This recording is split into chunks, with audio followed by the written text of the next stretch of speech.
back to RXMuscle's Iron Road to the Olympia 2019, brought to you by Chemical Warfare. I'm Dave Palumbo, and today's guest is our 2019 Arnold Classic champion. He's also one of the front runners in this year's Olympia. He's our good friend, Brandon Curry. Welcome back. Hey, what's going on, guys? What's going on? You're just chilling out there at Oxygen Gym in Kuwait, you know, doing your thing, getting ready for an Olympia that you actually have a good chance of coming home as the champion. How does that feel? You know, it feels great. It's a great responsibility. It's definitely exciting.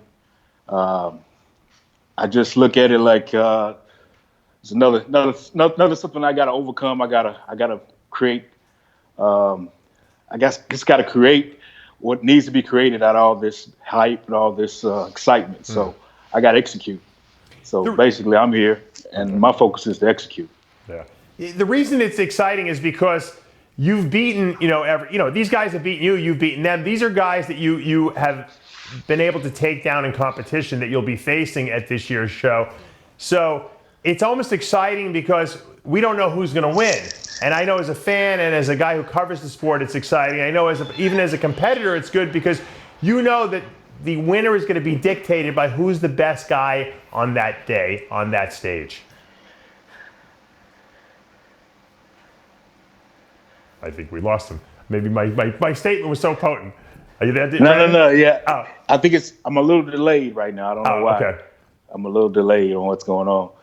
But yeah, it's crazy opportunity. Do you feel like I know when you get an opportunity like this and it presents itself, do you feel like you rise to the occasion on this? Some guys kind of like, get all nervous and stuff like that. You seem like you're a pretty laid back guy.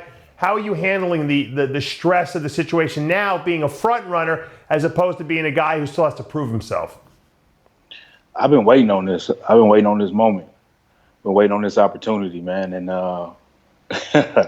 it's here, man. So I'm excited about it. And like I say, it's in front of me, so I'm going right after it. So this is very, very exciting. Brandon, come on. How do you deal mentally with the fact that you are a guy who could legitimately win the Mr. Olympia? I mean, people out there watching will never be in your position. So they want to know what the mindset is. How do you stay focused? How do you, focus on the fact that I need to be my best on this day because I could be the best bodybuilder in the world and I can get a crown that will immortalize me in the bodybuilding world? Well, it's about execution. It's about executing each day. It's not about thinking about it. It's about getting the work done. Mm-hmm.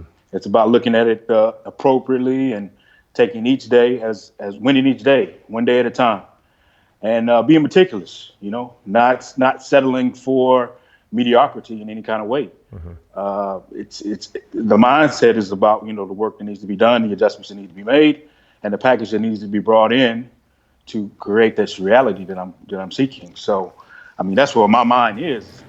It's no pressure. I've been bodybuilding for a long time, so winning is the ideal. So right now, I just got a winner's mindset, and I know what it takes. I know what it takes to win. Right. Back in you've admitted to me in past interviews that sometimes you weren't so you might have been a little lax on your training or your diet. Going to a show. Obviously, this is the most important show of your life, probably. It could be career defining. When you get hungry and when you feel miserable, because there are days you just don't feel great. It happens in bodybuilding prep. Where do you go? How do you get out of that funk that you're in so that you can stay focused on what the goal is? Well, typically you got to analyze it properly. It's not for no reason. So you got to kind of look at the patterns. For me, I track generally how many calories and stuff I'm burning a day. How much sleep I'm getting. So I look at some of those things and see maybe the reasoning behind it, why I'm getting more down, or what changes and adjustments that have been made to cause that to happen. Mm-hmm. So, I'm really analyzing it appropriately, knowing it'll pass, knowing the adjustments will be made, and just working as hard as I can on that day. I mean, you got experience, Dave, with this. You go into the gym, you're not feeling like training, you're not feeling like doing anything. But once you start getting into the motions, you just crush it, Yeah. You're like, dang, okay. I woke up. So it's something that, you can't anticipate. You can't let that first obstacle in your head always be the one that, the thing that stops you and you listen to and you pay attention to. Sometimes you got to be curious and seek further, and Right. just go through what you need to do and see how far you can push yourself when you don't feel like pushing yourself. I mean, I'm here and I'm separated from what I love and what I'm used to push myself, Right. to be in the zone, to be undistracted. I cannot sit and take a day here and make it less valuable than another day just because I'm not in the mood. I have to do what needs to be done so I can serve those that need to be served, especially with the time that I'm taking away from them. So with this mindset, you got to be unbreakable in some ways if you really want to succeed. So your I guess you could say time in Kuwait there is actually working to your benefit, not just because it's allowing you to focus, but because you realize there's a sacrifice being there, and you'd be a fool if you were not, give 100% because you're giving up your family lifestyle or giving up time with your family to be there. So in essence, it actually it has a dual role. It keeps you focused because everything is there for you and there's no distractions, but also you also emotionally realize that there's a reason that you're there.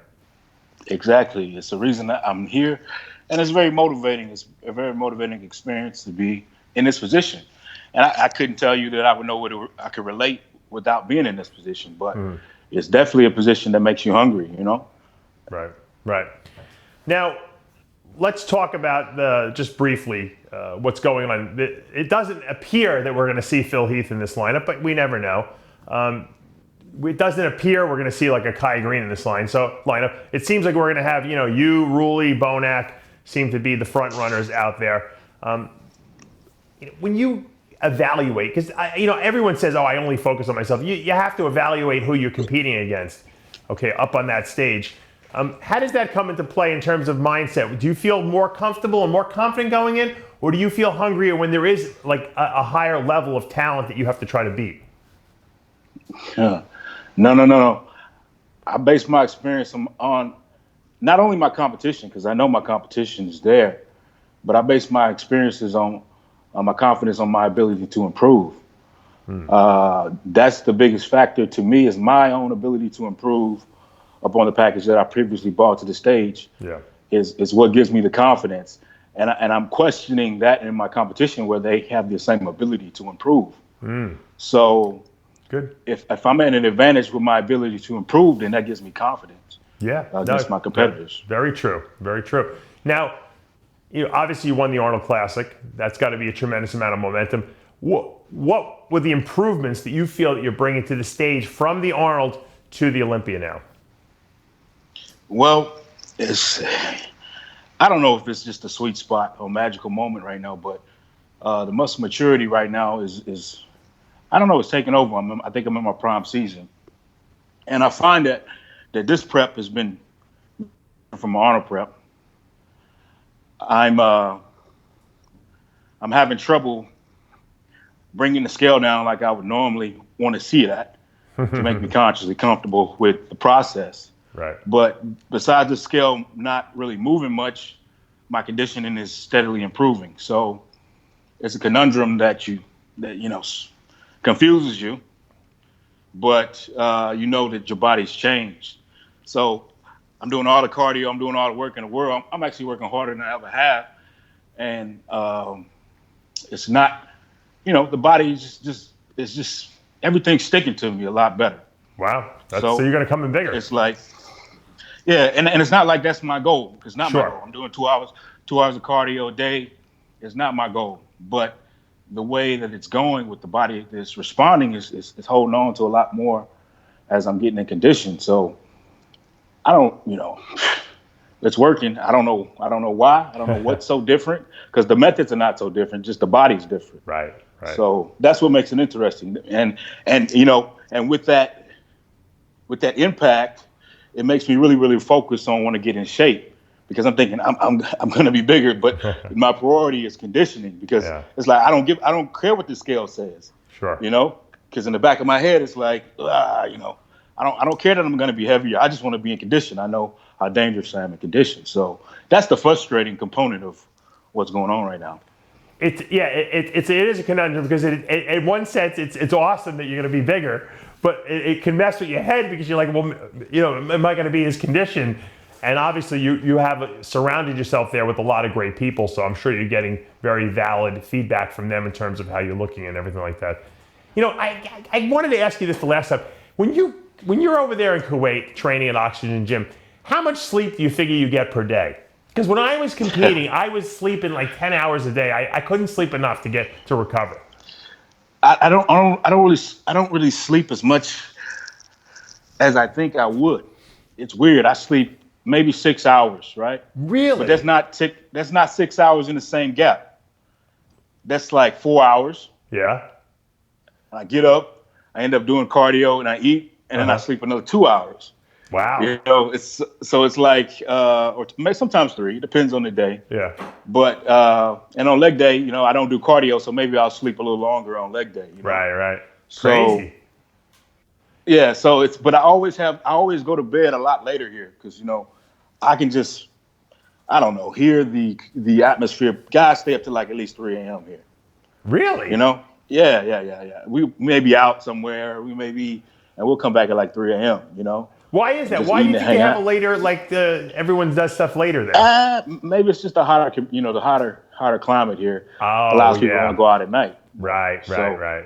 Didn't think about that. I think that maybe has the main factor. So I find myself, and then I'm talking to my family and my wife, and as they're coming back or going to practice or coming back from school, around that time or whatever it may be. Sometimes they'll even go to bed around the same time I'm going to bed, which is interesting.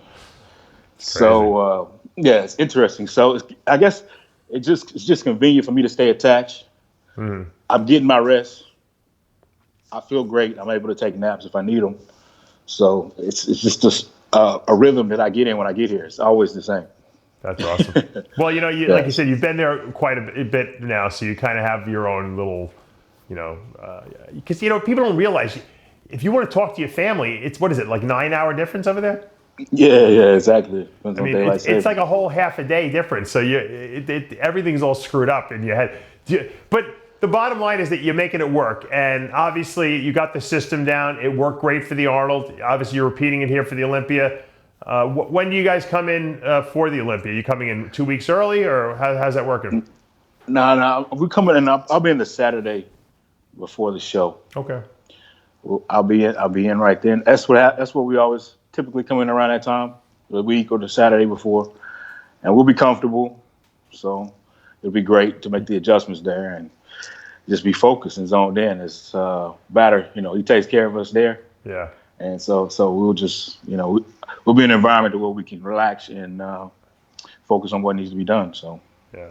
And it's not a bad. I think it's a direct flight, isn't it, to Vegas? Actually, we'll stop in London. Oh, that's the only stop. What are you taking Emirates? This is, I think, British. Oh, British. Yeah, that's nice. Stops in London. Yeah. So. Well, we want to wish you the best of luck. Of course, this is going to be an exciting year. We don't know who's going to win that Olympia. You're certainly one of the names that we're all putting up there as a possibility. And I really, I've seen you progress and I've seen you grow since you won your USA championships. And, it's great to see you in a position where you can possibly be going home as the next Mr. Olympia. I appreciate that, Dave, man. I appreciate your guys' support. Love what you're doing for bodybuilding. Keep doing it, man. We need these outlets. Appreciate it, and have a safe flight and a rest of your prep. And that's going to take us to the end of another episode of RXMuscle's Iron Road to the Olympia 2019, brought to you by Chemical Warfare. I'm Dave Palumbo. We'll see you next time.